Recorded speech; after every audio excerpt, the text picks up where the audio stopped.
இயேசு கிறிஸ்துவின் இனிய நாமத்தினால் உங்களுக்கு வாழ்த்துக்களை தெரிவித்துக் கொள்கிறேன். எங்கள் நிகழ்ச்சியை பார்க்கிற தேவ பிள்ளைகளுக்கு நன்றியை தெரிவித்துக் கொள்கிறேன். இந்த ஜூன் மாதம் 24ஆம் தேதி காலை நேர வேத பகுதியாக எஸ்தரின் சரித்திரம் 9, 10 ஆகிய 2 அதிகாரங்களையும், மாலை நேர வேத பகுதியாக அப்போஸ்தலர் நடவடிக்கைகளின் புஸ்தகம் 7ஆம் அதிகாரம் 1ஆம் வசனம் முதல் 21ஆம் வசனம் வரை வாசிக்கும்படி கேட்டுக்கொள்கிறேன்.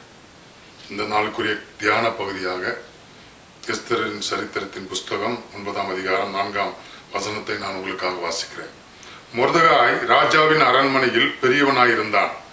அவனுடைய கீர்த்தி எல்லா நாடுகளிலும் பிரசித்தமாயிற்று. இந்த மொர்தெகாய் என்பவன் மென்மேலும் பெரியவனானான்.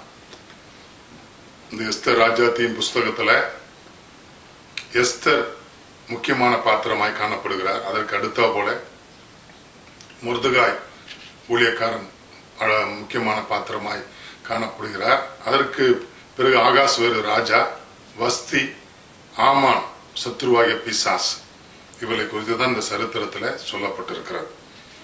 இந்த இந்து தேசம் முதல் எத்தியோப்பியா தேசம் வரைக்கும் என்று சொல்லப்பட்டிருக்கு. நம்முடைய இந்திய தேசத்தை குறித்து சொல்லப்பட்ட வேத வசனத்துல, வேத புஸ்தகத்துல, இந்த எஸ்தரின் புஸ்தகத்தில் தான் இந்து தேசத்தை பற்றி, இந்திய தேசத்தை பற்றி சொல்லப்பட்டிருக்கிறது. அப்படிப்பட்ட 127 நாடுகளை ஆண்டதான அந்த ஆகாஸ்வேரு ராஜாவின் காலத்துல மொர்தெகாய் பெரியவனானான் என்று சொல்லப்பட்டிருக்கிறது. அவன் பாருங்க, அவனோட ராஜாவின் அரண்மனையில் பெரியவனாயிருந்தான். அவனுடைய கீர்த்தி எல்லா நாடுகளிலும் பிரசித்தமாயிற்று. செப்பனியா தீர்க்கதரிசியின் புஸ்தகத்தில் சொல்லும் போது, பூமியில் உள்ள சகல ஜாதி ஜனங்களிலும் உங்களை கீர்த்தியும் புகழ்ச்சியுமாய் வைப்பேன் என்று கர்த்தர் சொல்கிறார் என்று தீர்க்கதரிசி செப்பனியா சொல்கிறான். பாருங்க, தேவ ஜனங்களை ஆண்டவர் கீர்த்தியும் புகழ்ச்சியுமாய் வைக்கவே விரும்புகிறார். அதற்கு நாம் என்ன செய்ய வேண்டும் என்று ஒரு சில காரியங்களை நாம் பார்க்கலாம். மொர்தெகாய் எப்பொழுதும் தேவனை உறுதியாய் பற்றிக்கு பிடித்துக் கொண்டு தேவனுக்காகவும் தேவனுடைய பிள்ளைகளுக்காகவும் வாழ்ந்தார். பாருங்க, இந்த எஸ்தரின் சரித்திரத்தை இந்த வாசித்துக் கொண்டு வருகிற நல்லா கடைசி அதிகாரத்திற்கு வந்துவிட்டோம். கடைசி இதுல நான் வாசித்திருப்பீர்கள் சரித்திரத்தை. அதுல சொல்லப்பட்டிருக்கிறது, அவன் எஸ்தருக்காக, தன்னுடைய மகள் எஸ்தருக்காக மட்டுமல்ல, 127 நாடுகளில் இருக்கிற யூத ஜனங்களுக்காக, தேவ பிள்ளைகளுக்காக அவன் அதிகமாய் பக்தி வைராக்கியம் கொண்டு, அதிகமாய் அவமானப்பட்டு, அதிகமாய் அவன் இந்த பொல்லாத சத்துருவாகிய பிசாசு, பொல்லாத அதிகாரியாகிய ஆமானின் நிமித்தம் அவன் நெருக்கப்பட்டான்.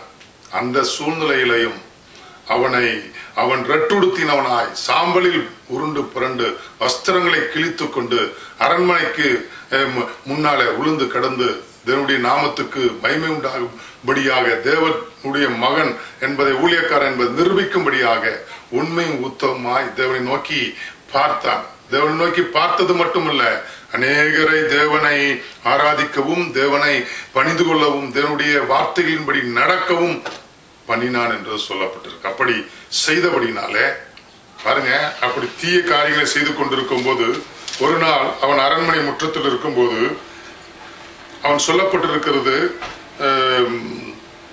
மொர்தெகாய் ராஜாவின் அரண்மனை வாசலில் உட்கார்ந்திருக்கும் போது, வாசல் காக்கிற ராஜாவின் 2 பிரதானிகளாகிய பிக்தானும் தேரேசும் வர்மம் வைத்து ராஜாவாகிய ஆகாசுவேருவின் மேல் கை போட வகை தேடினார்கள். பாருங்க, இந்த சம்பவம், தேவனுக்கு மெய்காப்பாளனா இருக்கிற அந்த பிரதானிகள் 2 பேர் ராஜாவுக்கு வர்மம் வைத்து அவனை கொலை செய்வதற்கு ஏதுவாக, அவருக்கு கேடு விளைப்பதற்கு ஏதுவாக நடந்த சம்பவத்தை அவன் அரண்மனைக்கு சொல்லி அனுப்புகிறான். பாருங்க, ராஜா தான், ஆனால் தேவனுடைய பிள்ளை இல்லை. ஆனால் இந்த மொர்தெகாய், இந்த ஊழியக்காரன், ஜனங்கள் அனைவருக்காகவும், இந்து தேசம் முதல் எத்தியோப்பியா தேசம் வரைக்கும் இருக்கிற அனைத்து ஜனங்களுடைய வாழ்வுக்காகவும் அவன் பாடுபட்டான்.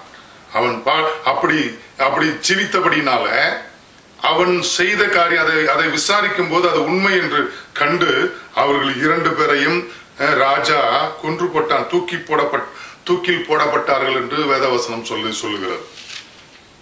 இப்படி ஜீவித்த இந்த மொர்தெகாய்க்கு இந்த அரண்மனைக்கு முன்பதாக அவன் விழுந்து கிடந்த இந்த மொர்தெகாய் அரண்மனையிலே பெரியவனாய் காணப்பட்டான். பாருங்க, உண்மை உத்தவமாய் ராஜாங்கத்துக்கு, அரசாங்கத்திற்கு, ஜனங்களுக்கு, தேவனுடைய நாமத்துக்கு உண்மை உத்தவமாய் அவன் ஜீவித்தபடினாலே, அவனுடைய தேவனை அறிகிற அறிவிலே அவன் இருந்தபடினாலே தேவன் அவனை ஆசீர்வதித்தார். அவன் எஸ்தரின் மேன்மைக்கு அவன் அதிகமாய் பாடுபட்டான்.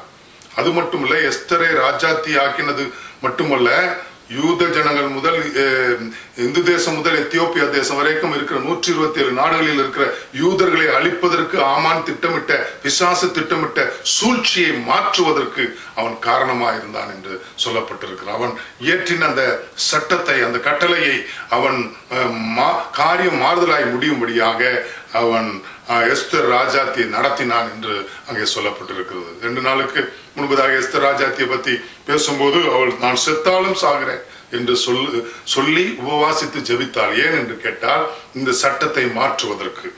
பாருங்க, அங்க சொல்லப்பட்டிருக்கிறது, ராஜா கணம் பண்ண விரும்புகிறவனுக்கு மனுஷனுக்கு என்ன செய்ய வேண்டும் என்று அந்த ஆமானிடத்துல ராஜா கேட்கிறார். அப்பொழுது அவன் சொல்லுகிறான், ராஜா உடுத்திக் கொள்கிற ராஜ வஸ்திரமும் ராஜா ஏறுகிற குதிரையும் அவர் சிரசில தரிப்பிக்கப்படும் ராஜமுடியும் கொண்டு வரப்பட வேண்டும்.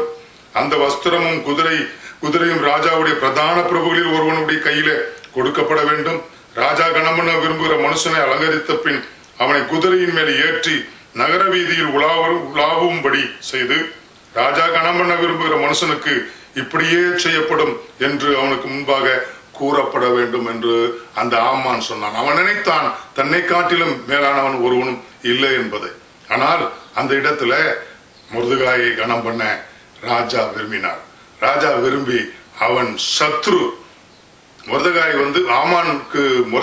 ஆமானுக்கு சத்ரு, மொர்தெகாய்க்கு ஆமான் சத்ரு, ஆமானுக்கு மொர்தெகாய் சத்ரு. இப்படியாக இருந்த சூழ்நிலையில ஒரு சத்ருவை கொண்டு, எதிராளியை கொண்டு ஒரு மேன்மையை ராஜா கொடுத்தார். அப்போ நமது ராஜாதி ராஜா நமக்கு தீயவைகளை செய்ய விரும்புகிற, நம்மை தீயவைகளை செய்ய சதி திட்டம் தீட்டுகிற பொல்லாத பிசாசு, பொல்லாத மனிதர்களுக்கு கண்களில் தயவு கிடைக்க பண்ணும்படி என் தேவன் இந்த நாளில இந்த வார்த்தை உங்களுக்கு கேட்க பண்ணியிருக்கிறார். தேவனை உண்மை உத்தவமாய் பணிந்து கொண்டு தேவனுடைய நாம மையப்படுவதற்கு ஏதுவாய் சாட்சியாக நீங்க ஜீவிங்க. கர்த்தர் உங்களை ஆசீர்வதித்து உங்களுக்கு விரோதமாய் வருகிற எல்லா தீய சக்திகளையும் அழித்து போட்டு உங்களை கீர்த்தியும் புகழ்ச்சியுமாக வைப்பார்.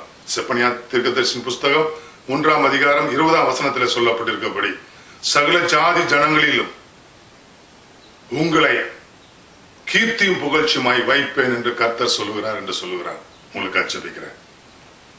எங்கள் நல்ல பிதாவே, இந்த நல்ல வார்த்தைகளுக்காக ஸ்தோத்திரம். மொர்தெகாய் சூசான் அரண்மனையில பெரியவனானான், அவன் கணம் பெற்றான் என்று சொல்லப்பட்டிருக்கிறது. உமக்கு பயந்து, உம்முடைய கட்டளைகளின்படி நடந்து, உமக்கு கீழ்ப்படிந்து, உம்மை பின்பற்றுகிற ஒவ்வொரு பிள்ளைகளையும் இப்படி நீ கணம் பெற்றோனாய் மாற்றுவேன் என்று சொல்லியிருக்கிறேன். ஆண்டவரே, சகல பூமியில் உள்ள சகல ஜாதி ஜனங்களிலும் மேன்மையாக வைப்பேன், கீர்த்தியும் புகழ்ச்சியுமாய் வைப்பேன் என்று சொல்கிற